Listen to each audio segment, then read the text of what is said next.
Rossi a koufi pour Nanine. Moi, je salue la mémoire de ce grand homme. Pour Nanine, il est mort au front. Et Bele Bazo Koufa, Nakoiba, Nabaccident, ainsi de suite. Mais Rossi a koufi na front, Azo Bundana Liwa, Azo Lakissa le peuple. Et puis à Lobby, le peuple gagne toujours. Tango toko bunde tumbo toko mitunaka bilenge ya mboko ba ebitina to bundaka lelo bilenge ba komisango etumba na bango songola nga ya kowana ata biso teke ata kabila sende ya kolonga te po etumba ngo ese komi ya bilenge nyonso yango na kopesa be bilenge longonya liwa ya aussi epesa ba makasi batele ba ikapiko toko ya tumbo te na suka eloko ko pemeni toko yebisa kabila okolonga biso te ta matali kolo kita na seto kolonga. Et c'est un sang qui, je suis convaincu, va terroriser Kabila demain. Le sang de Rossi. Parce qu'en fait, il a touché à la jeunesse. Là, c'est une erreur. Il a touché à la jeunesse, c'est-à-dire il a touché à la subsistance. Il a touché à la subsistance. Dose les bimbe, il y a transmission énergie, wana, to komba Robocock. Donc, il va prochain à ça, c'est zone en bisoté. Monsieur Joël Tokoutou Awa, si, bon, je ne sais pas si on vous a trouvé ici, là où le corps de Monsieur Rossi est exposé. Quand même, on peut savoir vos impressions. Écoutez, Rossi, c'est un ami, c'est un frère, c'est un collègue, c'est un jeune frère. Il est beaucoup pour nous qui l'avons vu dans le combat et engagé. Je pleure, c'est vrai, mais quelque part, je me dis que nous avons gagné. Nous avons gagné parce que quelques manifestations publiques qui ont été organisées, c'est parce que son sang a coloré les sols congolais, pourvu que nos enfants ne soient pas esclaves. Et nous nous battrons. Et si je ne pleure pas, c'est pour me dire que mon sang n'a pas plus de valeur que celui de Rossi, qui est mon jeune frère. Son sang n'est pas moindre que le mien. Et par conséquent, tous les jeunes, nous devrions tous nous engager pour la libération totale de ce pays. Pour que nos enfants ne puissent pas devenir esclaves sur leur propre sol. Si durant les 21 ans que nous venons de passer d'infiltration, de soumission, de domination étrangère, si nous pouvons croire à l'idéal de Rossi Mukendi Tshimanga, je crois que Banabiso Baozala Baoumouté. Tout ce dont nous avons besoin est que Banabiso Baza Baoumouté. Monsieur Joël, tant de mois pour que ce corps soit aujourd'hui exposé. Vous pensez que c'était la peur de la part du gouvernement ou c'était juste, je ne sais pas moi, une négligence? Non, ils croyaient que mon corps est Kobima, il y aura des troubles, il y aura les émeutes. C'est comme ça, on nous a tous punis. Et pourtant, vous savez qu'en Afrique, particulièrement dans la culture Luba, aussi longtemps que le mari, le père n'est pas encore enterré, la femme ne peut ni se laver ni se lever. Donc c'est à quel niveau le cynisme a atteint ce régime, le cynisme a atteint les gens qui nous dirigent. Nous sommes dirigés comme docteur Mukwege l'a dit, par des gens qui ne nous aiment pas, par des gens qui ne nous considèrent pas. Comment est-ce qu'on peut punir tous les jeunes enfants de Rossi? On peut punir sa femme, rester pendant 2 mois sans se lever, sans entrer en chambre, sans faire quoi? Non, ça, il faut avoir atteint un niveau du cynisme beaucoup plus élevé. Voilà, c'est la pression, mais on ne pouvait pas le laisser. Nous avons fait la pression dans différents plateaux. Merci à tous ceux qui nous ont tendu leur micro. Et aujourd'hui, c'est une victoire. Merci beaucoup. L'exposition, il y a corps, il y a Kondo, Rossi Mukendi, Oazaki, Moko, il y a qui na marche ya CLC. Moi liloba mukende. Bon liloba nako loba ya liboso ezake. Il fallait que tout le monde d'abord ebembe ya Rossi. Parce que eloko ngana lobaka ezala na lobaka na biso ba journaliste. Un journaliste n'est pas celui qui imagine des choses et qui met sur la place publique. Certainement que la rumeur, c'est aussi une source d'information. Mais il ne faut pas tout la mungaka kaboye. Et bimaki que Rossi acha kundama yango bomoni tangu ngana ye. Je ne voulais pas répondre à des questions. Et sengaki namona naeba est-ce que ça aussi. Ensuite na toute la famille est-ce que ça aussi. Maintenant que j'ai vu le corps, on est sûr que c'est Rossi que nous plairons aujourd'hui. Mais toujours la Rossi pendant que Eric Oyakufaka Nambandaka, il y a eu un procès en flagrance. Batuba condamna bango déjà. Et puis, Likambouane ici là. Mais Oya Rossi, il n'y a même pas un début de procès. Certainement que l'avocat na bango balobi, mon dossier que iso gine te ezana baka ya flagrance. La police a présenté ka bateau basala ki makambo. Yo atana mutema na yo zondi makeza yo. Omoni ke ezaka ba mwa makambo na biso ya basai sai ya ba esobe ya bakajombo. Alors que ce n'est pas ce que nous avons besoin. Rossi a koufi pour nanine. Moi je salue la mémoire de ce grand homme. Pour nanine. Il est mort au front. Et belé bazo koufa na koiba na accident ainsi de suite. Mais Rossi a koufi na front azo bunda na liwa azo lakisa le peuple. Et puis à lobby le peuple gagne toujours. Ngai tambwe na mona mutu alonga peuple te. Na yebiete. On a connu le maréchal Mobutu. Lobi to moni sur les réseaux sociaux biso na bino. Photo moko bache raisi 100% na photo batu bafukami. Bozo mona ke maboma ebani na mboko. Et puis batata wana bazana bana na basi. Bozo mona susu palati costume. Donc ça mabe makasi.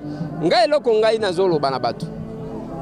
Omoni ezana ba formule moko to mesana. Ce sont des formules comme telles que bon repose en paix. Ainsi de suite. Ngai soki na moni biloko wana ya repose en paix. Eza wapi? Na na moni angote. Soki na moni repose en paix awa na kolongola.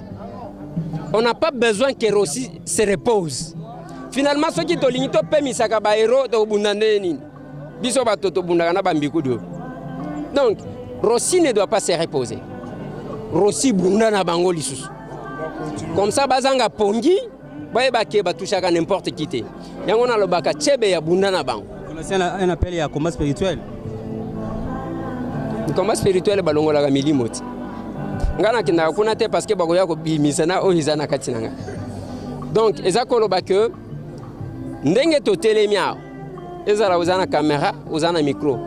D'abord il faut la congolais avant ya kosala musala mususu. Tobota mandengwana.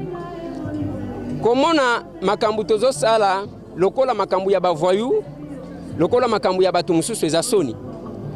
Nous devons nous battre pour faire respecter les textes de notre pays et d'emmener le pays à un pays réellement démocratique. Donc je pense que Rossi Azawana Ngaïta unazota la Rossi, j'ai dit ça à sa famille. Nalobe moni depuis makambo ya Rossi bandi. Nazo bunda nango ndenge na lobaka. Ti na suka ata mutu moko takobenga alobike ngai na pesa ki Eliezer 100 francs ya kokende ko pesa famille ya Rossi nazo akate. Nga nazo mona Rossi te, nazo mona Monsieur Tambwe. Parce que ce jour-là, biso nyonso tozaka na terrain. Ezaki tour ya Rossi. À qui les prochains tours. Donc, ce qui est pour mboka na biso, pour na mibeko mboka na biso, pour la démocratie mboka na biso biso tokufu. Eza moi passe. Je pense que les prochains tours de réaliser pour nini te ko luka ba mécanisme nini to ko sala pour te battre ba ko ya kate na ba marche parce que liwa izolo ko ya malamu te. Nsiko banani babomaka. Wana za mutuna okaji ko tuna ba babomaka ti. Ngayo ko tuna nga ndengeni. Il faut ko tuna ba babomaka. Mais c'est Tambwe nani arme ni kwa yango na lobaki na bato bayaki ko kanganga ba yena camion mobima na l'hôpital. Bozangi son bozo sala dépense inutile pour nani. Ngai même par téléphone je vais répondre. Même tata wana ya police ya koma ko kweya. Soki aye je vais répondre. On est respectueux des institutions de la République et des textes démocratiques. Mais le kotozo boya ezaya un groupe d'individus ou un individu à s'accaparer na pouvoir pour n'importe quoi. Ça on n'acceptera pas. Eric Boloko na Équateur. Pourquoi est-ce que quand il y a Rossi Mukendi et causé problème, comment qui vraiment politisé pour être ça là 3 mois na kati ya morgue? Mutu na mutu abotama na étoile na ye. Mutu na mutu omonika ndenge tozaboy. Ata watu telemi. Omoni zana bato minen, ya nzoto minen, zana bato milai, zana bato mikuse, zana ya pembe na ya mwindu. Wana soki otali to tangango na sociologie babenyango ba strat. Biloko wana eza nzambe asala que makambo esale mandengwana. C'est la même chose. Soki otali ba marche ya le 19, 20, 21, bato bakufa ke belé. Ebele. Il y a les 31 bato bakufi. Il y a les 22 mukolo Rossi a Koufi. Il y a les 25, sorry. Il y a les 25 mukolo Rossi a Koufi. Il y a Rossi et Betty Ndenge Mususu. Donc mutuna mutu azana étoile na ye, mutuna mutu azana makila na ndenge gangaka. Alors Rossi et comment il lokola Tshisekedi 2. Monebe ma Tshisekedi. Je dois vous informer ici que beaucoup de la commission wana bachaki en place beaucoup lemba. Tolega na maga mususu.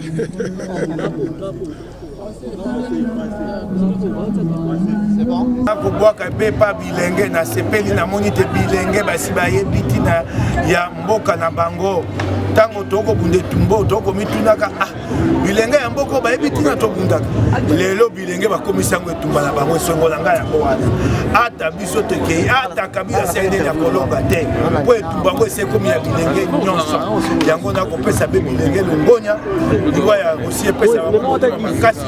Batele baika piko toke tumbo te la suka elongo ko pembeni toko yebisa kabila okolonga biso te. Ta matali kolo kita na seto kolonga. Frère aussi Nakati Yamawa étant un activiste, étant un des défenseurs ya droit de l'homme, ndeko azali awa ya bandeko si on peut quand même dire bandeko waye ba activiste msusu bazali ko kabola mawa na famille. Bazako kabola mawa na ndeko oyo congolais atiki biso. Tozali wana moko ya ndeko ya lusha mbote ndeko journaliste. Mon frère tokutu awa est-ce que la moko ya bino activiste. Moi liloba mokie par rapport ya temps oyo le corps est na kati ya morgue jusqu'à son enterrement, bien sûr à son exposition je voulais dire. Oui, liloba zara que non premièrement tozana regret makasi na romona que non toza dirigé na gouvernement oyo ezata na respect mon côté ya vie humaine. Donc nous sommes dans un pays oyo gouvernement nango et désacraliser vie humaine. C'est vraiment les regrets tous à la minute. Mais en dehors de ça, tous a vraiment la détermination et puis tous a encouragement pour nous été on a biso akufaki bino so boyebi akufaki ko banda le 25 février il y a année oti le lot commis le 18 mais donc c'est plus de 60 jours déjà où il est qui mais au moins tous a les sengoro mona et puis toyebi que non na minute on de ko na biso akende ko pe masiko en paix na kimia nyonso. Mon frère Sefi, étant de la maison, qu'est-ce qui a empêché en ces 18 mois temps la raison exacte autant au nyonso au pour être bembe bima? Raison exacte c'est que non bino nyonso boyebi boza journaliste boza pandisango boyebi que non gouvernement na biso banga na bibembe boyebi yango déjà avec corps il y a papa Tshisekedi boyebi bata nyonso ezui c'est parce que le gouvernement attaqué na ko banga talaka que non mutakufi à chaud c'est ba ba sala ba obsèque directement il ngale sala que non bango comme banga toujours et puis bataki na moizu wana ya ampleur o likambango ezwaki parce que biso jeunesse congolaise dans son ensemble to tellement qui peut condamner barbarie et salama qui peut condamner assassinat de Konabiso aussi et puis ça qui bango moi so ni na moi frous yango ça que non baba qui non ba que na système à pourrissement donc au fur et à mesure ba doit temps batu bakolemba pour na kobungisa image ya Rossi na mitu ya ba congolais et loko ba bosane da que non donc ba sali que non ba mikole umeli Condor aussi a joué sous ampleur et puis tout le monde tous les congolais les lots a dit que non Rossi Mukendi a un héros de notre génération. Héros de notre génération, bien sûr je suis quand même aussi jeune ndeko moi liloba moi message na jeunesse oyo lelo et la muki. Vous et moi, nous sommes des jeunes. Déjà, je parle de vous, les activistes. Moi, Liloba, par rapport à esprit. Ouais. Bon, Liloba, c'est que non, biso, biso activiste, tout ça toujours le peuple congolais dans son ensemble à s'approprier lutte sur ce mener parce que lutte sur ce menera et la lutte il biso moroté mais c'est pour l'ensemble du Congo, c'est pour tous les citoyens et là pour les policiers et là pour les bandeko armés à FARDC et là pour les bandeko ANR il y a des miap et tout donc il va certaines raison moroté de service on a tangi comme à traquer biso parce que nous ce que nous menons la lutte que nous menons et là pour la biso moroté là pour l'ensemble le peuple congolais et puis nous encourageons justement cette jeunesse au fur et à mesure comme il faut s'approprier la lutte na biso activiste mener et d'ailleurs sur ce tout d'accord chapeau bas vraiment dans l'ensemble le peuple congolais nous vous demandons de beaucoup se mobiliser parce que ce pays nous appartient biso tout d'abord konti à Kabila tout d'abord konti à Kimbuta tout d'abord konti à autorité parce que nous peuple nous sommes les souverains primaires donc tout d'abord patron bango donc pour se soulever tout s'approprier na kibo continent biso pour na été biso moko to réécrire histoire ya Congo biso moko to destin ya mboka na biso en main parce que Kabila ndezana à côté la seconde à ses côtés Kabila ne peut pas cracher sur nous. On est plus de 50 millions, plus de 60 millions. Donc notre nombre et notre richesse et notre force. Donc peuple congolais, boté les maboya, to sangana, to bunda pona, to boto la destin boko na biso na maboko imposteur Kabila, oyo azali ko sala de toutes les façons à se maintenir au pouvoir. Mais ayeba été biso to da debout et comme le disait notre frère, le peuple gagne toujours. Nous sommes conscients que nous allons gagner cette bataille. Nous allons tout faire pour nous déboulonner de Kabila. Nous allons tout faire pour nous mboka oyo et avenir. Merci beaucoup mon frère. Merci. Coordonnateur Tozawa Nayo. Kor ya aussi au Bolobeli pendant tant de mois. Bobundeli makasi ba marche et tout ba na éviter ba contact na ba ONG international. Les loyo yango ebimi moi liloba. Ouais vraiment to sepeli makasi ndenge tokomo pesa au moins euro na biso honneur tant oyo abima to kunda elobi. Mais il faut pas oublier que no koro ebimi na PTT. Koro ebimi na combat oyo Rossi a koufelaki privation des libertés fondamentales Yaoundé Tobando Bundela et heureusement la lutte a été vraiment très forte et le corps est sorti Yangwana Nazana Sengomakasi malgré moi Ndamwa Mawa mais quand même on est là et Bimi c'est clair. Oui, on est là, corps et Bimi. Est-ce que coordonnateur, vous estimez que la lutte, oyo, to la raison oyo de Gorossi a tiki mokili oyo, lutte wana ils a atteint, to objectif wana ils a déjà atteint? Je crois que si, parce que lutter c'est le début déjà de la victoire. Vous comprenez? Donc, Rossi Ndengazawana. Soyons pragmatiques. Oui, je suis très pragmatique. Rossi est mort seul, n'est-ce pas? C'est le jour du 25. Mais vous voyez au moins le bruit, combien les combats, combien de personnes se sont liées à cette lutte. C'est comme ça. Et dans toute société, il y aura toujours des problèmes. Mais son objectif a été atteint parce que lui, avant de mourir, il nous dit vous devez continuer pour que mon combat soit atteint. C'est plus lui, c'est nous maintenant, mais avec son esprit. Oui, vous êtes avec son esprit. Donc aussi un message à lancer à ce gouvernement. Bien sûr, le gouvernement qui a quand même libéré les corps, qui a accepté assez que le corps soit exposé aujourd'hui et sera enterré demain. Oui, je lance un message au gouvernement en disant que non, actuellement en RDC, nous avons cette jeunesse messianique. Oyo, Mobutu Asala 32 ans, une jeunesse à Boyété. Il est temps pour eux de comprendre que RSI et Koki, Bazalawana, Balongwa, va respecter la Constitution, va élection qui toko, va dégager l'institution pour que Bamisou soit animé en gros. Si ils veulent s'entêter, même si on tuait 2, 3, 4 personnes, et la lutte sera effective. Merci beaucoup, coordonnateur. Okay.